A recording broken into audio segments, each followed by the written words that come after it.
I'm called Day-Pwd Longo, a community development officer in charge of persons with disability and the elderly in Arua district. I'm visually impaired myself, and I've been comfortably employed by Arua district local government.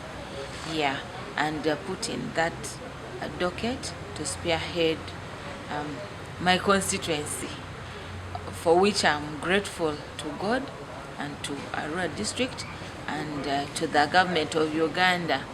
The theme for the International Whitecane Day and World Safety Day celebration, that is of Arua district, which is meant to be commemorated on the 25th of October, 25th of October 2024, as a dialogue, is promoting inclusion, celebrating abilities, and advocating access for people. I repeat, promoting inclusion, celebrating abilities, and advocating access for people. And this year, Whitecane's Day is celebrated every 15th of October, and it's believed that from 8th to the 14th of every October is Eye Health Week, where we are meant to observe eye health as human beings who have got eyes, who have got eyesight. They're supposed to observe eye health, and that is Eye Health Week from every 8th to 14th. And then on the 14th, one loses sight and they're given an assistive device whereby you use it as a mobility tool, and it's a sign of Whitecane is a sign of peace and independence. When a blind person holds it, it means there's a challenge with a person, and the person is independent, and you can be able to navigate your way around. So we commemorate this day to celebrate blind persons and Whitecane users and Whitecane usage. And we use this day to advocate for their rights, to advocate for their rights, and we celebrate them. And this time round we are celebrating their abilities, because we realize that in the society, in the community that we live in, persons with visual impairment, among other persons with disability, they are so much marginalized, and most times it's believed that for them they're supposed to be on the receiving end. They're not supposed to work, they're supposed to just depend on handouts. But here we want to celebrate their abilities, that look, they can also run, they can also work, they can do anything just like any other ordinary person, if guided, if helped, if supported. Out there, we can do things just like any ordinary person. And then also inclusion. We want to promote inclusion this time round as we celebrate the International Whitecane Day Arua District celebration. We want to promote inclusion in our community, in our society, in the district local government, among the partners. We want to promote inclusion because there are certain programs most times we are left out. It's believed that we are supposed to just be special. Our everything that concerns us is supposed to be special, but there are programs that we can attend to, we can be involved in inclusion together with other people, like sexual reproductive health services, healthcare services, let me say all social services. They're supposed to be inclusive. But here, the most times sideline persons with disabilities and ordinary persons take up an upper hand. Look, take an example in the Arua district local government. It's Department of Community Services and the Health Department, then also a handful in education. There are very few teachers with impairment in the education sector in Arua district, but in the greater Arua district they are there, in Koboko they are there, in other districts they are there, but Arua district local government has employed very few teachers with impairment. Most of them are physical. And then we have in the secretariat in the district, that is of education department, we only have one visually impaired person, that is Madam Esther Njikuru, and she's due for retirement. And then in the community services, it's only myself, that is Ikoruji Ndongo as the CDO. But among everybody, so we want to say that when it comes to employment opportunities, we should be given equal opportunities. It should be inclusive. As they are recruiting an ordinary person, they should also employ a person with disability, mostly a person with visual impairment. And then also, we are advocating for access for people, this time round, people with disability. We want our services to be all inclusive, accessible, and then we realize that as persons with visual impairment, as persons with disability, the buildings are not most times accessible to us. The compounds are not accessible. If you take the district headquarters, yes, the COWS office and other offices are accessible. Department of Community Services is not accessible. If a visually impaired person comes, you can easily get lost. The entrance is not accessible. You can get lost. There are no clear walkways. We want to say there should be access for people. That's what we're advocating for this time round. And the advocacy issues this time round, 2024, as we celebrate or commemorate the International Whitecane Day in form of dialogue, we are presenting our issues. We want promotion.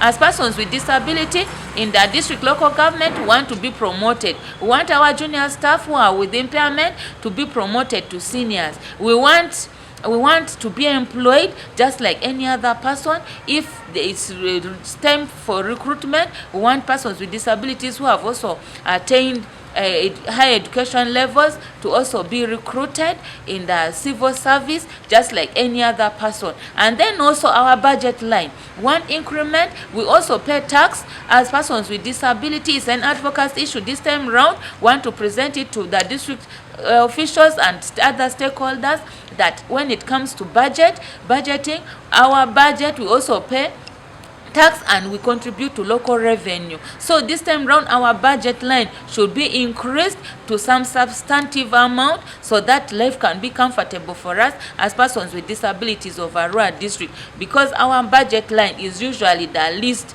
and our activities are the least funded. So this time round, we are saying that that we are using this opportunity, that there should be there should be inclusion, and we are celebrating our activities. As we celebrate our abilities as Arua district local government, our budget line should be increased so that persons with visual impairment, persons with disabilities can also be able to access other services. Because if you take for an example, if you take for an example, a person with hearing impairment may need hearing aid, they may need sign language interpreter, then a visual impaired may need Perkins Braille or Braille material in order to access writings and to access information. But then if with a little budget or with a meager budget, we cannot be able to procure Perkins Brailles, we cannot be able to print out Braille materials or transcribe them. So we need, as we promote access for people, we need our budget line increased. So those are some of the advocacy issues this time round. And all partners who work with the district should have at least some component of disability in their programs. Thank you.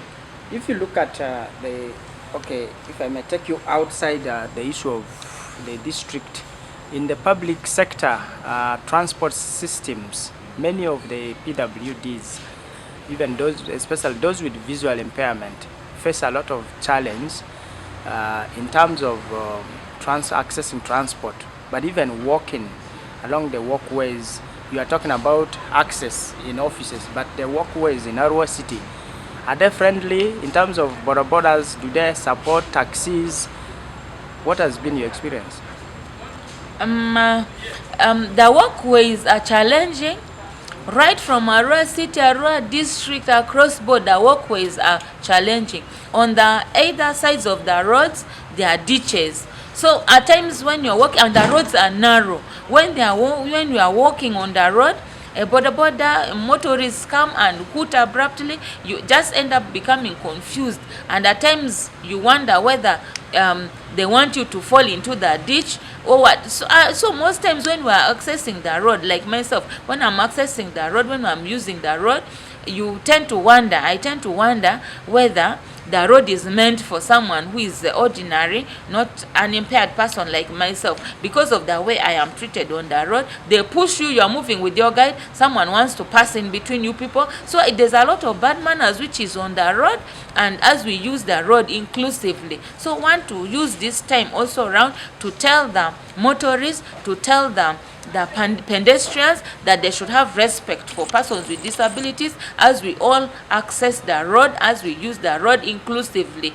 And to the stakeholders, please make sure when you're working on roads, work on them once, and not that after working on the roads then you come and now work on the pipes, like those things of install the water lines, then in the end you end up spoiling the road more, which becomes inaccessible for persons with disabilities. If you first want to work on those lines, let the lines first pass, then you work on the what, you smoothen it at once. But it is so challenging, the roads are not comfortable for us. And then the borders, they mistake us for people who depend on handouts, but also now have a lot of money, that NGOs give us a lot of money. So for you, when they are carrying you, they may take an ordinary person for 1,000, but for you, because you have a guide, you have a guide and you cannot reach where you are supposed to reach independently, they take advantage of that, they overcharge us, they charge us double or triple. So we pay more money than an ordinary person. That is the experience we have on the road. Because of our impairment, they take advantage of us. My name is Chris. I work for Uganda Society for Disabled Children in the Arua district. At the same time, I'm the chairperson, Arua City Association of the Blind. Regarding the International Whitecane Day celebrations of 2024, which was scheduled to be on 15th every year, and that had been postponed to November 17th in Katikati, and that's in Kampala City, with a marathon as a means of sensitization and also raising funds to purchase 10,000 white canes for persons with visual impairment. The theme for this year, which reads "Promoting Inclusion, Celebrate Abilities and Advocate Access for People," is an inspiring theme that has been internationally selected to guide our celebrations. But in Uganda, the theme for Uganda is "Clear the Way," because clearing the way means persons with visual impairment have a lot of barriers that they face in accessing services, that they face in inclusion and education. These barriers, much as have been brought to the forefront of the public, many have listened, others have appreciated, but a few have worked on their improvement. But this does not stop us from continuing with our advocacy to the rest of the public, because we know persons with visual impairment have the ability, they have the potential to do any other activity just like any other person without visual impairment. So the barriers keep these persons below the rest of the population. Due to the barriers, they are left uneducated, unemployed, and also dependents, which becomes endemic or synonymous with visual impairment, and indeed other disabilities or impairments. We appreciate the fact that the country has given the priority to persons with disabilities through legal instruments, institutions, and policies to enhance their access or to break the barriers that have existed time immemorial. We appreciate that government, having put all these instruments in place, have not fully harnessed the functionality of these instruments and the institutions, or they need the persons that we place to perform tasks to help these persons with visual impairment. So these challenges are real, they exist, but we also celebrate persons with visual impairment who have weathered the storm of the barriers, who have broken barriers in education, in business, in agriculture, and are able to succeed in life. That's why the essence of celebrate abilities is included in that theme of the day. Thank you. Okay, for Arua City, maybe have we had a comprehensive data to know how many persons with disability you have, segregating them, how many are visually impaired, how many have hearing impairment, physical disability, for better planning? Has this been done? No, based on the recent UBOS, is it satisfactory? We haven't received the data of Arua City as the Association of the Blind, but we are still in the process of segregating that data, because we had the data that was collected by Arua City Union of Persons with Disability in 2021 that identified about 4,799 persons with disabilities. But that data, I think 4 years later, may not now print the actual picture of visual impairment. But given the discussions pertaining the anomalies in the UBOS census that was conducted this year, we may not now be very sure of those figures. However, we still interest ourselves in the figures as soon as they are segregated, because we have assigned somebody to do that work for us, and we will receive the information as soon as the work is done and provided to the association. If you look at support from government, is it enough in terms of as you want to celebrate the Whitecane Day? Many times the budget seems not to be well financed by government. Instead, partners come in with individuals to support. What is your cry to government so that they can inclusively support your activities? We appreciate every effort the government has done. We know this current government has really given a lot of priorities to persons with disabilities, to all interest groups that had been neglected in the previous regimes. We know the institutions had existed before, but this time with all the legal instruments, human resource, and institutions that exist, we really appreciate that the government has done so much. From primary education, we have institutions that exist. Secondary, we have though few, and also we have the university through the quota disability quota that is allocated to persons with disabilities. We also benefit from government through such services. The challenge sometimes is with us, the community, who do not take up these opportunities. The schools exist, but children are not taken to school. I did allude last week in the previous meeting that we had for the celebration of the Whitecane Day, that we partners go down to the communities, identify these children, mobilize them, take them to these institutions. Once a child reaches there, the information we get is this child is too young, he cannot bathe himself, he should go first stay for another 2 years before he's brought back to school. I think it loses a lot of meaning in all sense in what we do to identify these children and try to use the existing government institutions.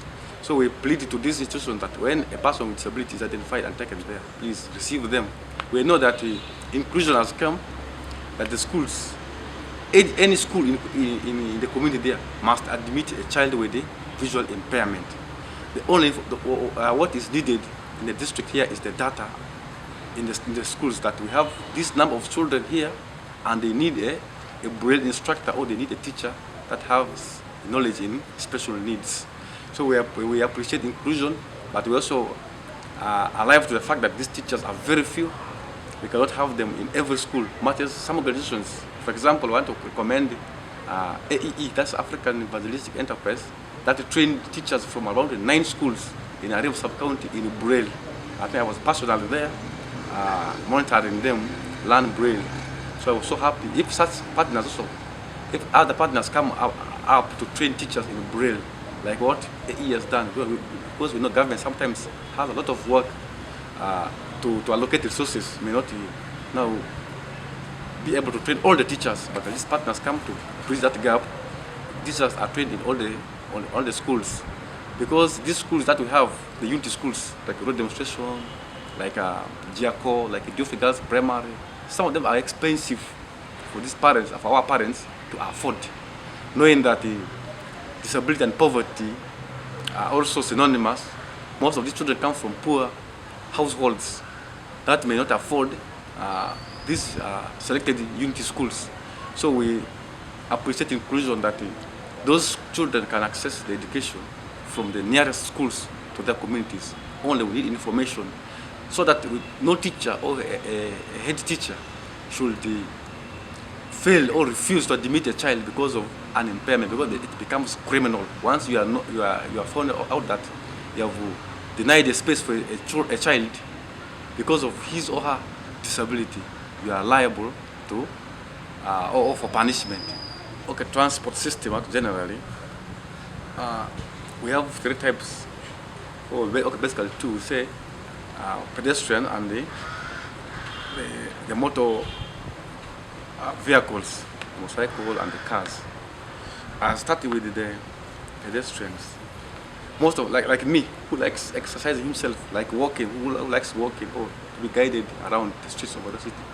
I want to recommend the city council for chasing away those roadside sellers, because you will need to use the walkways, but you find people put things all over.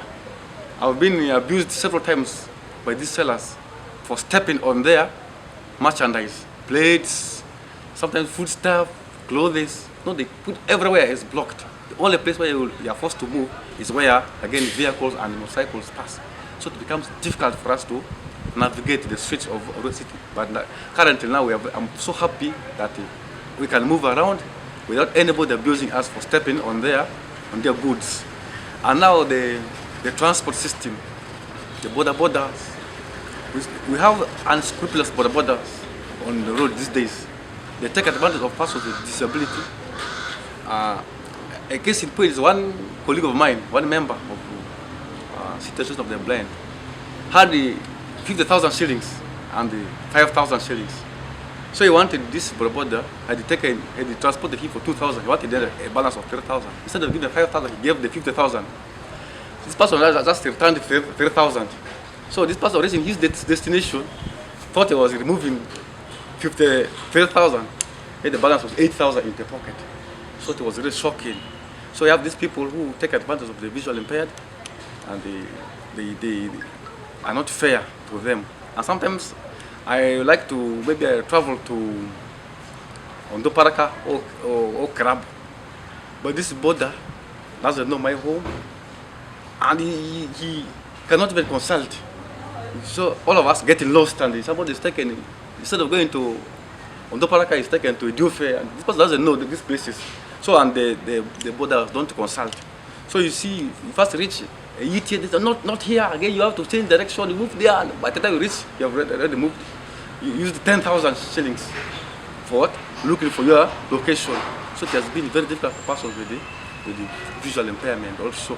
So we also add that if you are transporting a person with visual impairment, you first consult, and it should be somebody who knows that area well. In that way, do not also rob them of what they have, because some of us have also lost phones. You get a border and reach somewhere, this border again takes your phone away, and you don't know who has taken your phone, and it becomes a big challenge. So in the public transport system, we also have those challenges. How about vehicles? When maybe you are traveling in a bus or even taxis, do people help easily? Do they give you space or they just don't care?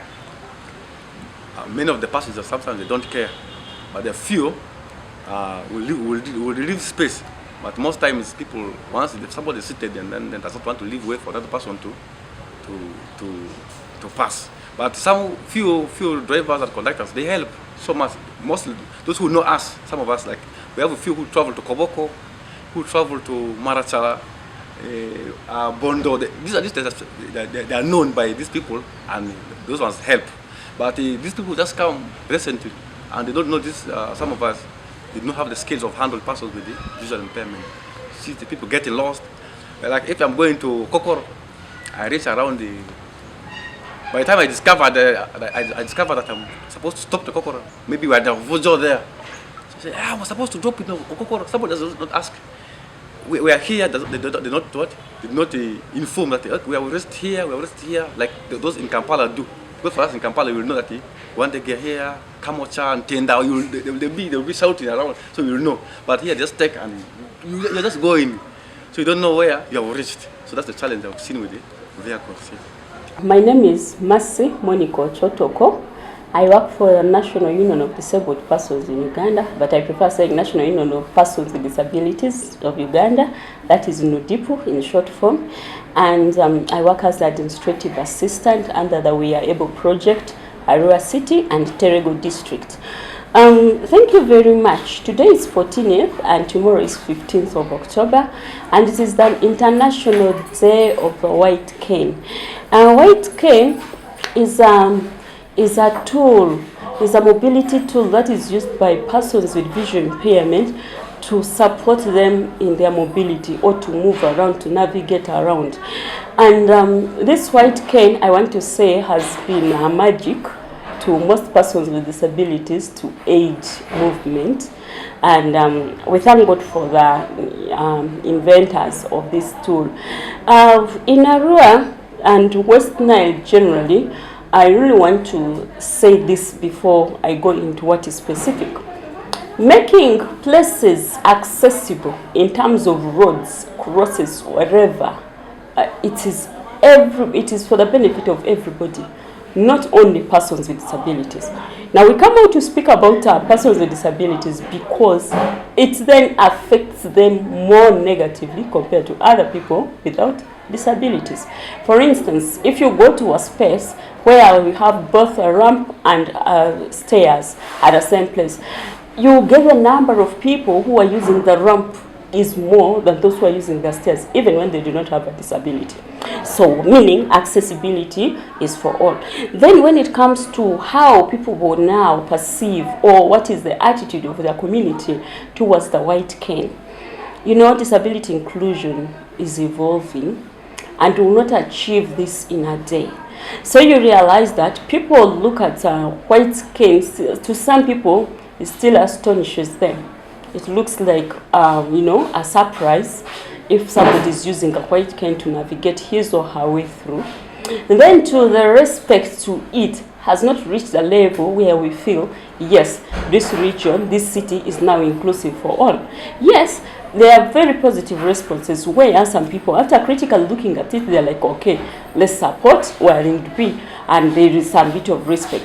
But in most cases, you realize people still step on persons with disabilities, Whitecanes, and people still stand to stare at one who is moving with a Whitecane. And now the worst scenario is at zebra crossings where people generally still do not respect the zebra crossing. So a person with a Whitecane and that without a Whitecane still suffers the same challenge while crossing the zebra crossings.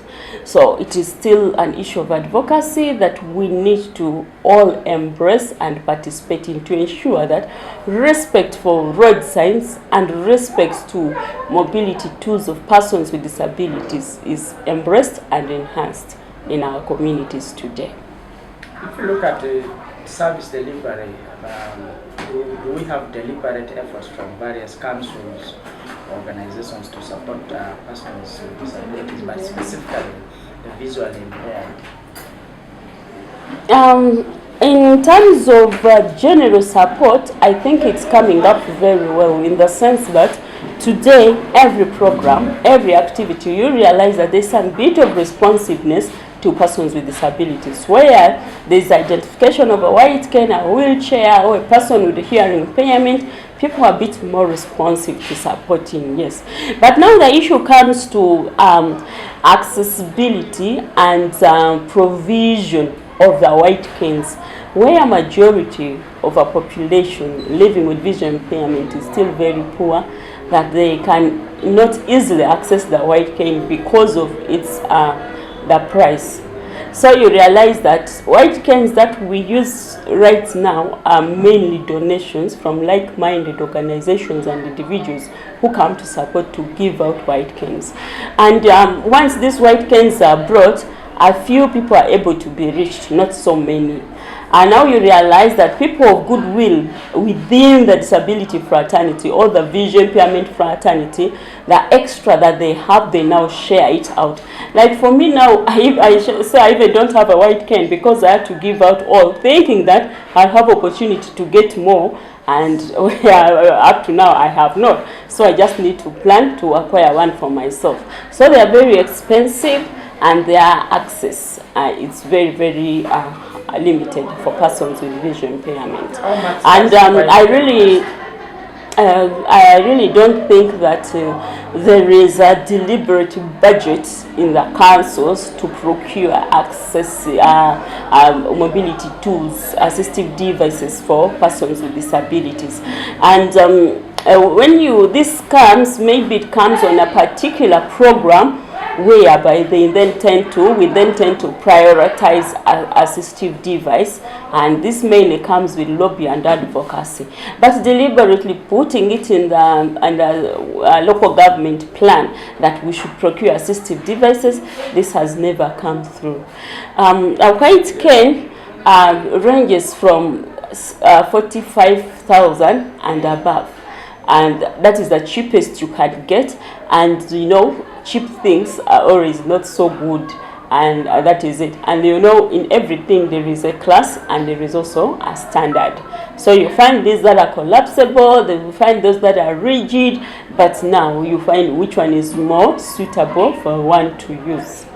And there are also different sizes based on the individuals. As we celebrate this day tomorrow, what is your appeal to various stakeholders in terms of supporting those with visually impaired? In terms maybe education, even giving them hope, empowering them economically. I want to start by registering my disappointment to the UBOS for the results that were released. In 2014, we had the population of persons with disabilities up to 12.4. But today, the 2024 census has registered only 5% of persons with disabilities. That is already affecting a lot in the whole country. And therefore, I am urging that all the stakeholders should get sensitive, very, very sensitive and vigilant to issues of persons with disabilities. And as we are celebrating the month of vision, the week of sight, let us be very vigilant about persons with visual impairment. You know, we have stages of impairments when it comes to, or all impairments actually. Some are severe, some are mild, and you realize that all these need different reasonable accommodations. So we'll not really say that somebody who does not have a Whitecane must be perfect in sight. There are those who may not use it, but they have challenges with their sight. So I want to request that everybody should be vigilant and responsive to whoever they meet in the society on the road about their status of impairments. And now when it comes to persons with visual impairment, this mainly goes to the road users. Please be very, very vigilant and keen on who you are seeing, you are viewing on the road. And some of these things that we hold are not for fun, they are for a reason. So the Whitecane should be looked at with a very keen interest to ensure that persons with visual impairment and not disorganized in their work as they do their work, as they move from one place to another. Because it is our right to move, it is our right to work, it is our right to participate in every social activity, and it is also our right to be independent. Because the attitude before is that persons with visual impairment cannot do anything. Persons with disabilities are dependent, they need to be offered charity. Gone are the days, things have changed.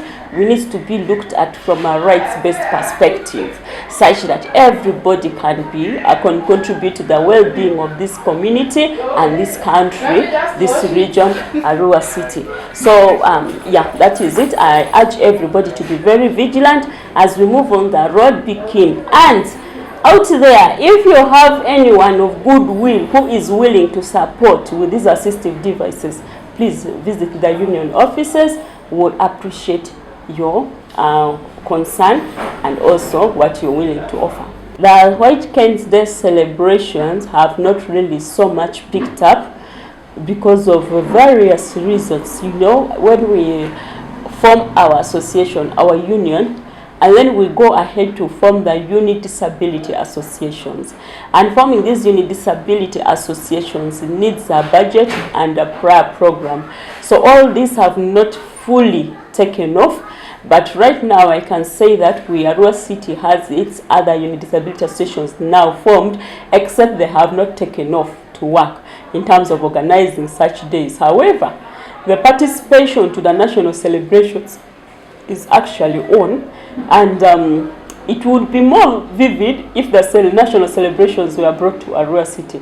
But we are going to lobby to ensure that this happens one day. And also, as we grow as an association, I request that when we knock your doors, not now, maybe tomorrow or another day, please respond in your support, such that we can hold such engagements in Arua City, such that the community gets to know about the existence, and we do advocacy about the inclusion of persons with visual impairment on this day of the Whitecane. And the national celebrations are going to be in Kampala City, Katikati. Unfortunately, they have been postponed because there are people of goodwill who want to do a marathon in support, and it has been postponed to 17th of November 2024. So the national celebrations will be celebrated belatedly in November. So that is the information I have regarding that.